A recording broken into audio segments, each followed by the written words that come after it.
All right, chat.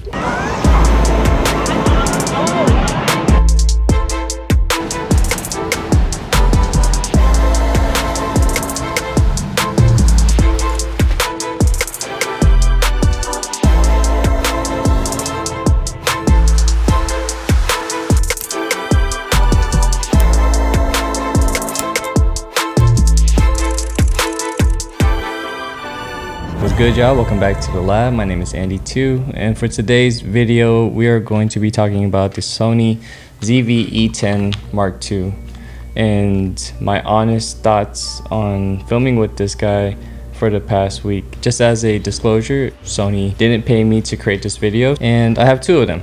I wanted this to be a pure Sony ZV-E10 II video. All the shots that you guys are about to see was all on this kit lens. First off, for those of you guys who are new to this channel, I film on everything that could hit record. Everything from my phone up to a cinema camera to these mirrorless cameras, point and shoots, all of them. I actually had a lot of fun this past week debating between if I wanted to add like these bigger lenses, which is one is a 35 for low light and then the other one is 7200. I was debating if I really wanted to add that element into the video, and I wanted to be honest with you guys. Not everybody can afford these bigger lenses, so I wanted to put myself in the shoes of my younger self, and I wanted to be real with you guys.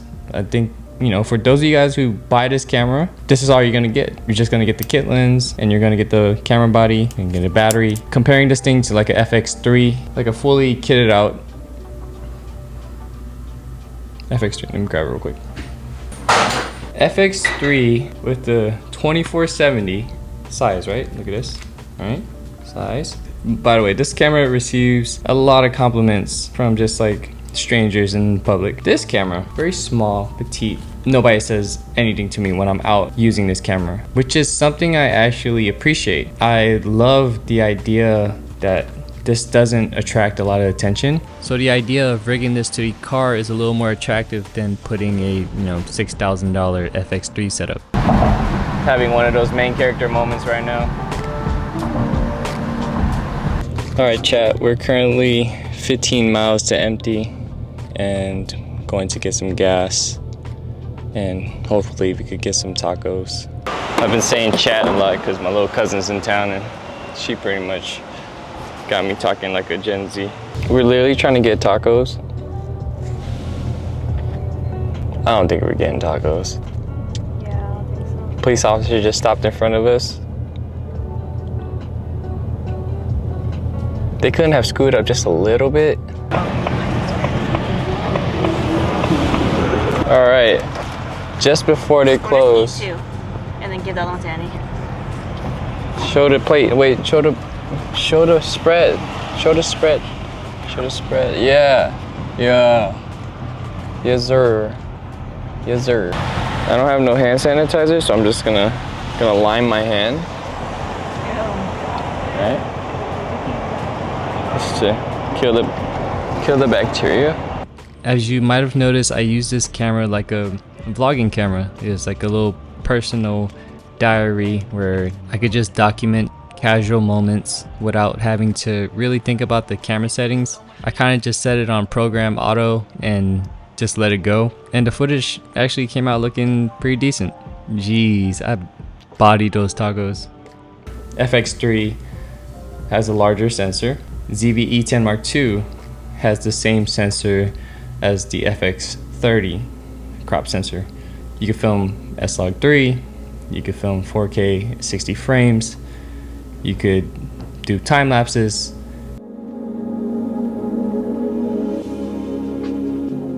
If I had to start somewhere, it would probably be around here, depending on your budget and your price point. If you think about it, for $1,100 you get to film at 4K. And if you purchase a fast enough memory card, you can film at 422 10-bit. I wanted to show you guys some clips that I filmed both during the day and at night as well. This sequence of shots were on the standard profile, nothing fancy about it. I just wanted to show you guys the true colors, and I had the camera set to program auto for these shots as well because I've always just believed in capturing the moment. And with a camera like this, it's set up so that you could just focus on what's happening in front of you. These shots, however, have a little more flavor to them. I filmed it on S-Log3 and in 4K at 60 frames so that we could slow it down in post. And I don't know, look at the colors. I kind of like it.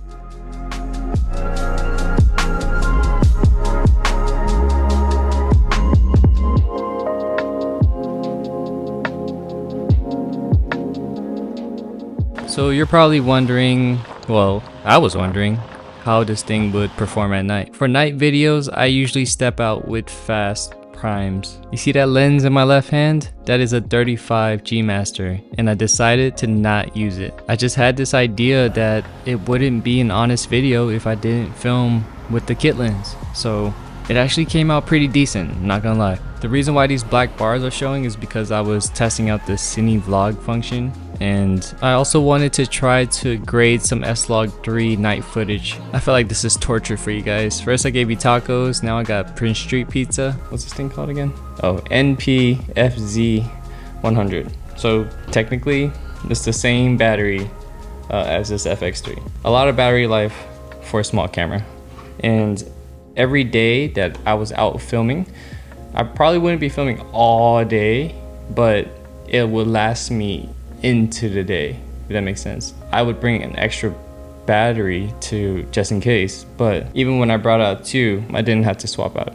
But I did run into one problem: the overheating, especially filming in a hot, humid summer in New York City. Alright, so I've been filming for the past like 15-20 minutes, and it's 87 degrees out, and I overheated the camera. But it just turned on. Yeah, I guess you just got to be mindful of the heat. And I've been filming at 4K 60, but it turned back on, so that's a good sign. Big fan. Look at this guy right here. I also saw online that because it has the same sensor as the FX30, that it has a dual native ISO of 640 and 2500 if you film in S-Log3. But please correct me in the comments down below if I am incorrect. I did start to see noise at 6400, but considering the price that you pay, I wasn't complaining at all. The autofocus system throughout my experience was pretty solid. I didn't find myself missing any moments. I really enjoyed the LCD touchscreen and how you could use it in the vertical format. And it's also a great stills camera, which I used to take this thumbnail.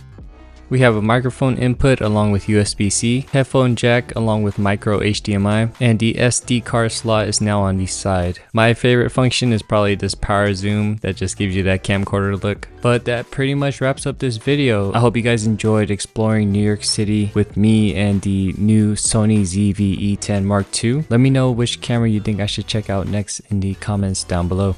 And I hope to catch you guys on the next video. Until next time. This next video was scripted by my Gen Z cousin. What up, my Rizzlers?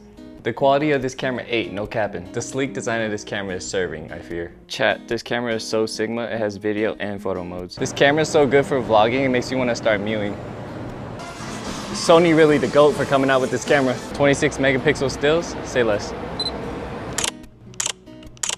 16 to 50 millimeters? Now that's lit. I think it's mad sus that you haven't bought the Sony ZV-E10 II. If you're not trying to lose the aura, leave a like. What's that girl's name again? Beataboo? Beautiful. What's her name? Beabadoobie. Beabadoobie. I like that song.